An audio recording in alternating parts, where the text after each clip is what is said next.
Ketika muncul pertama kali, Dylan menjadi fenomenal box office hit di Indonesia. Sekarang film kelimanya tayang di bioskop. Dylan 1983, Wo Aini. Akankah bisa mencapai sukses pendahulunya? Saya Dilan. Saya bukan murid baru. Yang murid baru itu Maylin Mary Oi.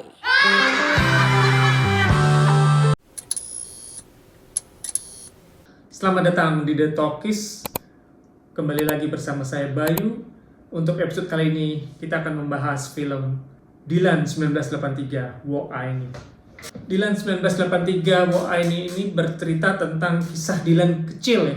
Ketika tahun 1983 dia setelah tinggal hampir 2 tahun bersama ayahnya yang bertugas di Timor Timur sebagai abri, dia balik lagi ke Bandung, balik lagi ke sekolah lamanya, bertemu dengan teman-teman lamanya. Tapi yang menarik perhatiannya adalah seorang murid baru di situ, yaitu Maylin. Dia pindahan dari Semarang dan kebetulan dia orang Tionghoa. Nggak pakai lama, Dylan ini kemudian naksir Maylin. Dia mulai menggoda-goda Maylin, yang gangguin Maylin untuk mendapatkan perhatian si Maylin. Dia bahkan sampai belajar bahasa Mandarin, segitu seriusnya. Tapi sebenarnya film ini nggak cuma menceritakan percintaannya Dylan dan Maylin, tapi juga petualangan Dylan bersama teman-temannya dan hubungan Dylan bersama keluarganya. Film Dylan 1983 Wo Aini ini dibintangi oleh Akdiat sebagai Dylan kecil, Malaya Emma sebagai Maylin. Film ini ditulis oleh Alim Sudio dan Pidi Baik sebagai penulis novelnya. Disutradarai oleh Fajar Bustomi dan Pidi Baik. Awalnya ketika mendengar ada film Dylan SD, saya berpikir apakah pantas ya kita nonton kisah percintaan antara anak SD, karena di film-film sebelumnya kan menceritakan tentang percintaan antara Dylan dan Milea maupun Ancika ya. Apalagi judulnya Wo Aini gitu, dan di posternya juga kita lihat Dylan dan Maylin ini. Tapi ternyata setelah nonton, porsi percintaan antara cinta monyet ya antara Dylan dan Maylin ini sebetulnya sedikit. Jadi film ini kayak lebih menceritakan petualangan Dylan bersama teman-temannya maupun hubungan Dylan sama keluarganya ya, ayahnya, ibunya, saudara-saudaranya.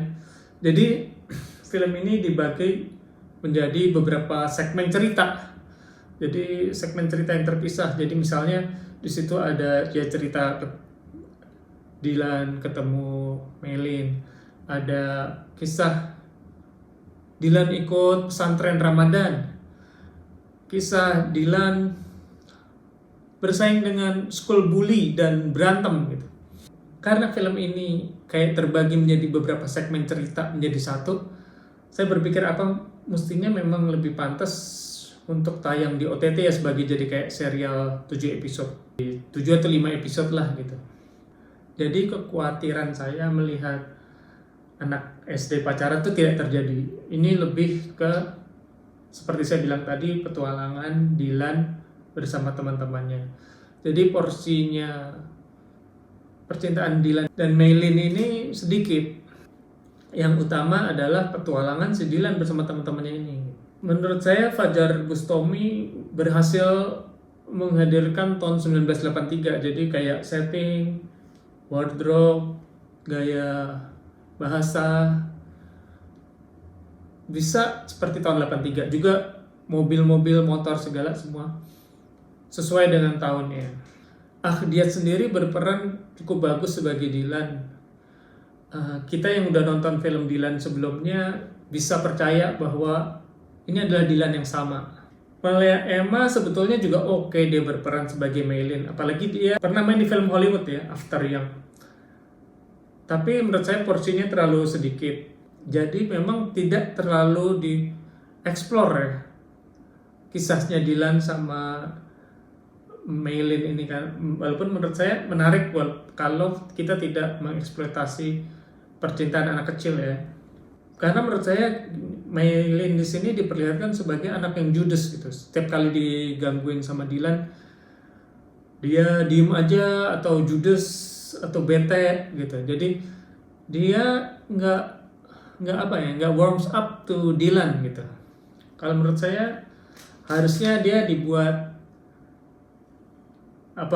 menerima gitu, bahwa oh Dylan cuma godain karena dia pengen perhatian, sehingga kita sebagai penonton ikut mendukung gitu hubungan pertemanan spesial antara Dylan dan Melia ini. Jadi sampai akhir film saya nggak merasakan, apalagi si Dylan sebagai satu-satunya anak yang nggak diundang di ulang tahun si Meilin ini. Jadi agak kurang dapat saya justru ini percintaan antara Meilin yang Tionghoa dengan Dylan ini. Ada juga beberapa catatan dari saya ya, seperti kayak pada awalnya kan si Dylan kecil ini di Timur ya bersama ayahnya. Kalau menurut saya sih kayaknya jarang ya ketika seorang anggota tentara ditugaskan ke daerah konflik terus membawa anak yang masih kecil. Kayaknya lebih mungkin dia ditinggal bersama keluarganya, terus nanti setahun 2 tahun selesai bertugas di sana balik lagi. Juga film ini disisipi muatan politik seperti kisah kasus Petrus di tahun 80-an. Tapi di sini kalau saya lihat si Dylan itu kan anggota tentara, ayahnya tentara ya.